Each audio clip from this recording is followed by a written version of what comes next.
everyone.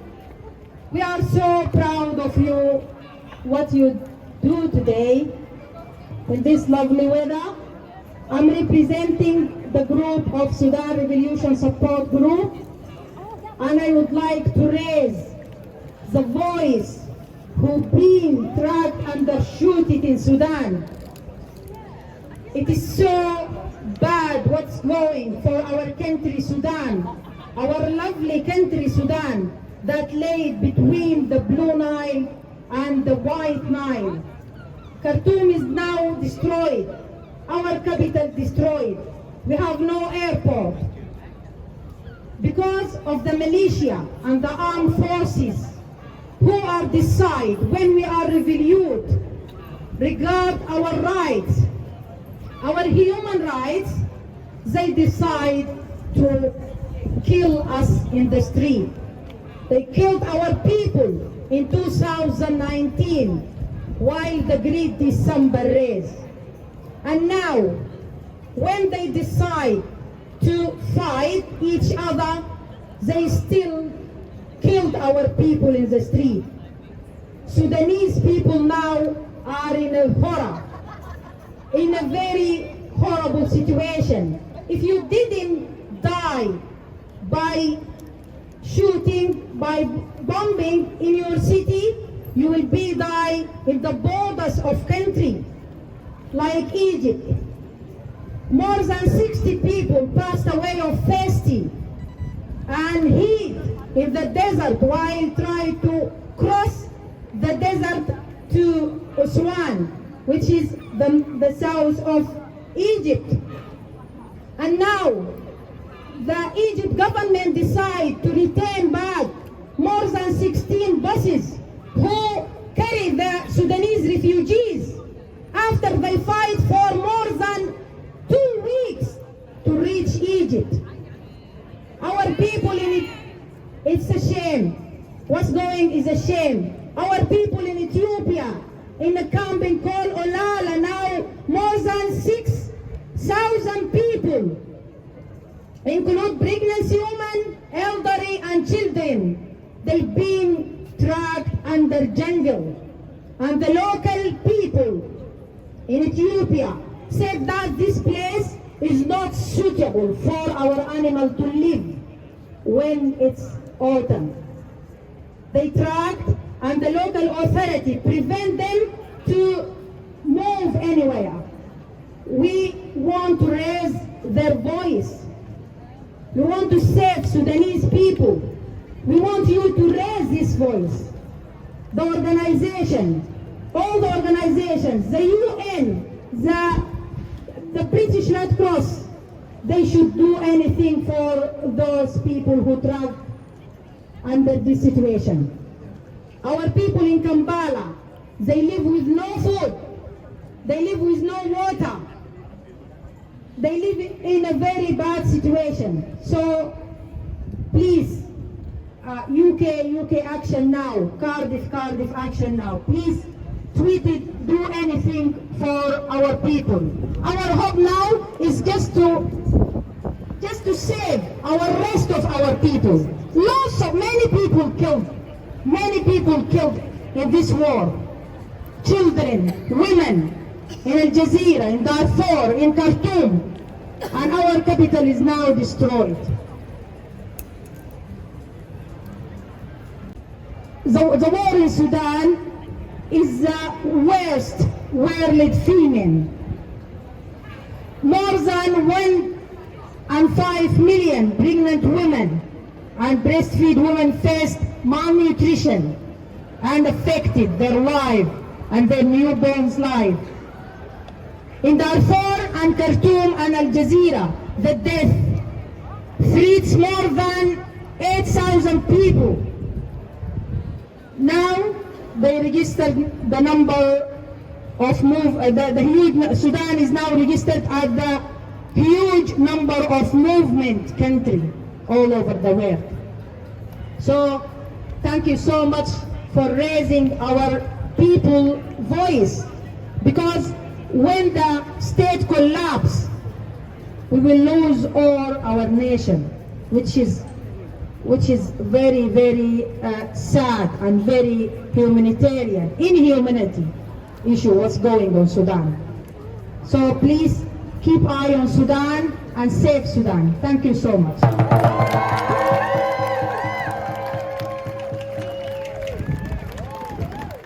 On behalf of my organization, Cardiff Stop the War Coalition, we'd like to pledge a continuing and never-ending solidarity for the revolutionary people of Sudan, for the revolutionary people of Palestine, today, tomorrow, till liberation, till victory.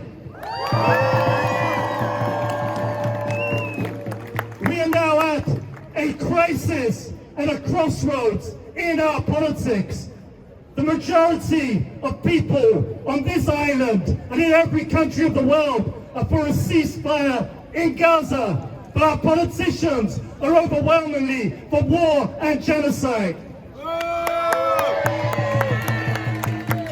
Now, one of my patron saints, Karl Marx, once said that every few years the oppressed are allowed to vote over which section of the oppressors are to repress and represent them. And we know that we have an election coming up. I call it the Pepsi and Coca-Cola election, because whether it comes in a blue can or a red can, we know that stuff's not good for you. We know that stuff's going to rot your stomach. We know that we have Tweedledum, Tweedledee, Labour, Tory, same old story. Labour, Tory, both the same. Both play the racism game. Both play the genocide game. So we have to kick out the warmongers. Now on Tuesday, we are calling a demonstration outside the office of Joe Stevens MP. The office of Joe Stevens is on Albany Road, and that's going to be at 6 o'clock. 6 o'clock Tuesday, Joe Stevens' office on Albany Road. And the reason why we're demonstrating outside her office is not only because she is an MP who refused to vote for a ceasefire at the earliest opportunity, who has green-lighted genocide and gaslighted her constituencies, but because she is the most senior Labour politician of Wales. She is the Shadow Secretary of State for Wales, and we want to warn the people of Cardiff East constituency, the people of Wales, that we need to kick her out. Don't vote for Joe Stevens. Don't vote for genocide.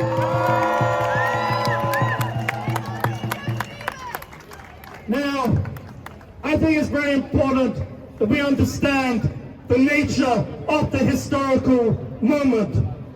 Even though it comes at an impossible, unimaginable, unbearable cost, everyone knows that sooner or later, and we pray sooner rather than later, the war in Gaza will be over. There will be a ceasefire declared, and at that moment, those ragged men with their Kalashnikovs who have written the name of Gaza in the stars will emerge from the tunnels and declare a victory.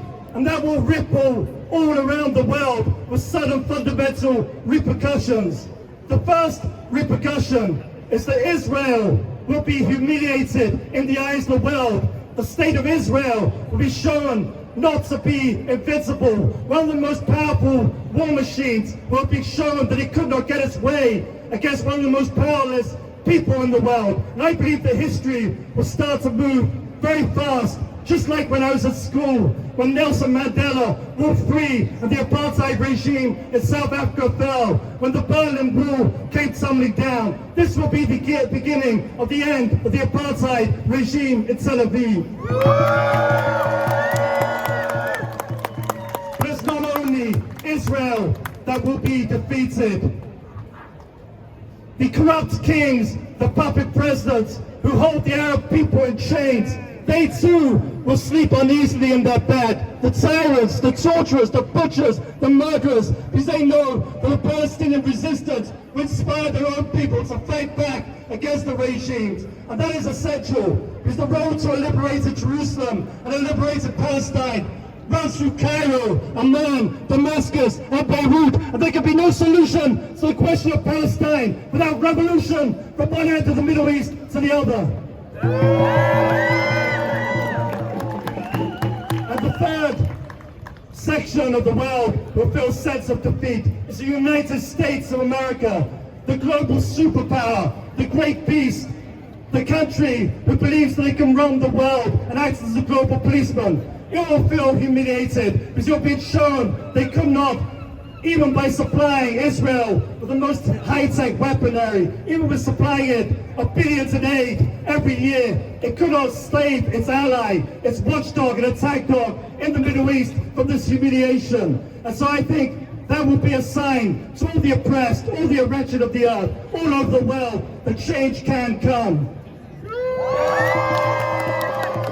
And we know from history how these things can have repercussions. In the 1960s and the 1970s, the resistance of a poor peasant people, the Vietnamese resistance against the global superpower, the United States, it inspired other sections of the oppressed to move into action. Black liberation, women's liberation, gay liberation, because when one sector of the oppressed moves forward with such great force, it sets the whole society in motion. It sets the whole world in motion. It is the spearhead for wider struggles for liberation. Now I am an old socialist warhorse. I believe that the class war, the unremitting, unrelentless struggle of the poor and oppressed to wrest control of society from the rich is the motor engine of all human progress. And I think something that we saw during the Vietnam War was people started taking the defiance in the streets, the rebellion in the streets of the war in Vietnam into their factories, into their workplaces, confronting their own bosses. And we need to spread that struggle now in the same direction, because we know the same economic system which bleeds Sudan, the same economic system which to protect its oil interests in the Middle East has used Israel as its attack dog, has allowed Israel to ethnically cleanse the Palestinians, wages war at us at home. That's why we need to vote out the warmongers. That's why we need fundamental change. That's why we need revolution. Because that is the only solution. The depths of the crises that we face at our time, whether it's climate, the refugee crisis, the economic crisis, the inter-imperialist crisis, the clash between powers over who rules the world, that can only be solved by the kind of people power that we're seeing on the streets today. So thank you once again on behalf of my organization, Cardiff Stop the War Coalition. I'll see you on the street. Now, I find it kind of ironic that we're standing outside of a library where you would think that we would be a bit more educated. Well, let me clear that for you. Currently, the UK government is doing the bidding of the UAE government when it comes to the UN Security Council. The UK is the pen holder of Sudan in the UN Security Council, meaning what happens regarding Sudan and it needs to be put up into the UN, the UK has a call. Now, since Brexit and since this country's economy basically tanked, it's been looking for money everywhere and anywhere, from foreign sources that even if its moral and ethic standings are not into question. And this happened in 2013 when David Cameron formed the special unit called Operation Falcon, where Operation Falcon seemed or wished to increase relations between the UAE and the UK, especially after all that EU investment basically was wiped out from the UK's hands. And as such, the UK has been bought off by the UAE, and this is shown in the UN Security Council. We are talking about the world's largest humanitarian crisis and the world's largest internally displaced crisis. Can somebody answer this one question for me? It's a very simple question. If this is the world's worst humanitarian crisis, why is there no international response? Simple. Now, we're not asking the world to help and fix our favors or problems, no. But when the international community has had a dirty hand within the genocide and the ethnic cleansings, you would think that different governments or those who have a liberal democracy where we can do checks and balances on each other would be able to say to our governments, wait, stop, what are you doing? But that's not happening. What's happening right now is that the UK government is listening to the UAE, and the UAE wishes for the matter of Sudan to be hushed up, kept quiet in the UN. 10 million people displaced. 150,000 people dead. Minimum. Too many.